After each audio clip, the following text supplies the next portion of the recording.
Hello, lovely viewers. You are once again welcome to this channel, Steady Right Hub.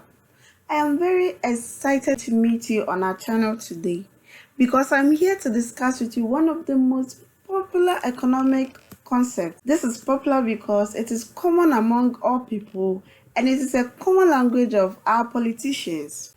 Why not relax, take your books and pens, and enjoy this presentation? What concept am I bragging of today? It is all about the almighty demand and supply concept. Today, we are discussing about the basic concept that we're going to use in our consideration of demand and supply. My presentation today includes consumer, producer, price, economic good, and utility. So relax and enjoy this presentation. Basically, what do we mean by a consumer? To a layman, a consumer is just a person who is taking in something, specifically food, because when we talk about a consumer, we all think about someone who is consuming something into his stomach. But in economics, a consumer is an individual or a group of individuals who purchase goods and services to satisfy their needs and wants. So it is not just taking in something into your body that makes you a consumer of a product. But as soon as you take money in exchange of a good or in exchange of a service, makes you a consumer. There cannot be a consumer without a producer. If a producer doesn't exist, there won't be a consumer or consumption won't be possible. So what do we mean by a producer? A producer is the one who creates goods and services to satisfy the wants of a consumer. And a consumer is also the person who uses his money in exchange of the goods and services produced by producers. So in this case, producers and consumers work hand in hand with each other. So one cannot be without the other. A producer just can't produce goods and services without getting consumers to consume. And consumers can also not be able to get goods and services if a producer does not produce. That should be a perfect difference between a consumer and a producer. Now, consumers consume goods, producers also create goods. So what are goods at all? We always talk about good in our daily activities.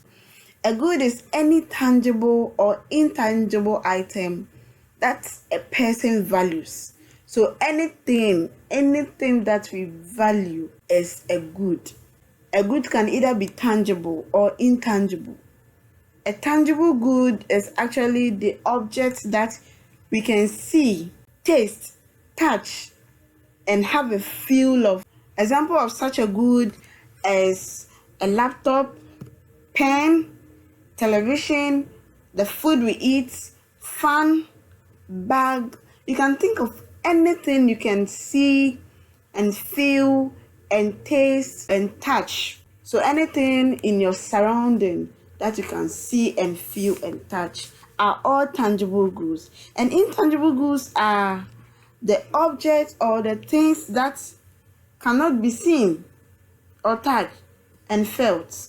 With these goods, they are things that we value, but we cannot see, touch, and have a feel of them. Examples of such intangible goods can also be in a form of knowledge. So acquisition of knowledge is something we all value. So it's an intangible good. Friendship, fairness, and anything desirable to us that we cannot see and feel and touch are all intangible goods. We know of goods, we also hear of services. What are services? A service is any act for which people are willing to pay and enjoy. So an act that we are always enjoying and are willing to pay. We just don't enjoy, but we also pay for these acts. When we walk to a health center and get health care, it's in a form of service. Education is also an example of service. Network services, communication services, any act that we desire and are willing to pay for are all termed as service. We've spoken about good, but in economics, we have a type of good that we call economic good. And this type of good are produced from scarce resources. In my previous videos, which you can find at the end screen of this presentation, speaks about what is meant by scarcity and what is meant by scarce resource. It simply means that there are limited resources, and with economic goods, they are produced out of these limited resources and they are desirable to consumers. And because they are produced out of limited resources, they are also limited in supply. And its limit in supply makes it very competitive, which also determines the value and its price. If economic goods have prices, then what are prices? A price of a good or a service is the rate at which the good or service is exchanged for money. It means that the money that we give in exchange of a good or a service is the price of that good or service. The fluctuations, which means the changes in the value, depend on its scarcity or its usefulness. As we said previously, that economic goods are produced out of scarce resource, and this makes it scarce, or this makes it limited in supply and are very competitive. The changes of the prices are determined by how scarce that product is or how useful that product or service is. This actually means the value in use and the value in exchange. This is a full topic on its own. We will discuss this fully in the price theory as our discussions continue. But value actually means the worth of something to its owner. So how useful is a product to you? That is the value of that product.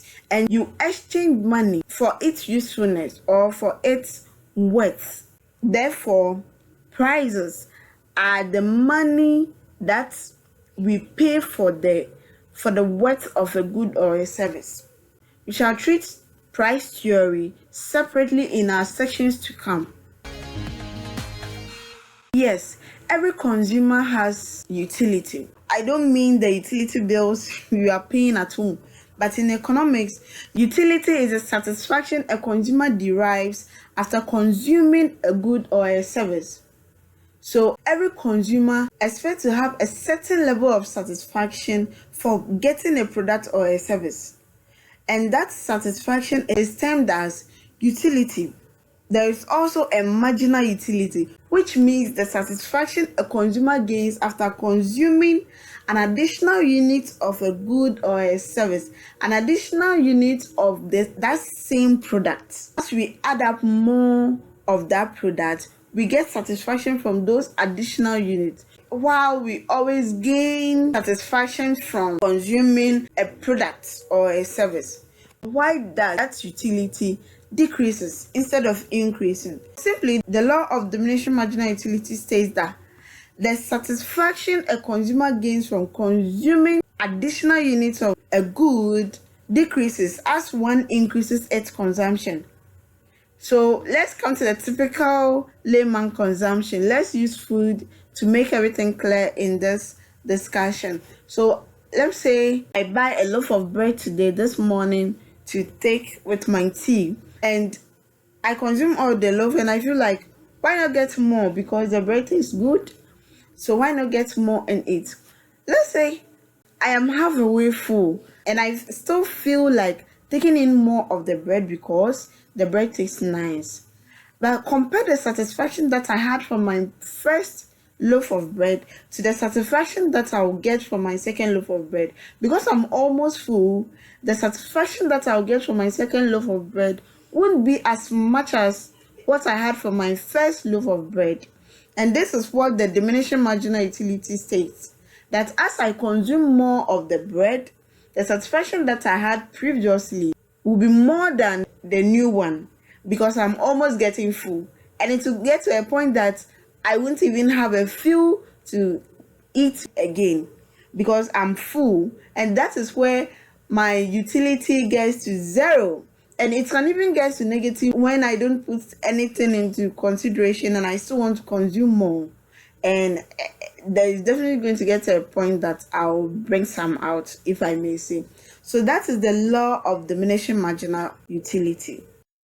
Let's discuss household, firm, marketplace, market mechanism, returns, marginal returns, and also diminishing marginal returns, equilibrium, consumer surplus, and producer surplus in our next discussion. Thank you so much for spending your precious time with Steady Right Hub. We urge you to subscribe, like, comment, and share our videos with your colleagues who think this video will be very useful to. You can also join in on our focus group discussion for more discussions on economic problems and economic theories.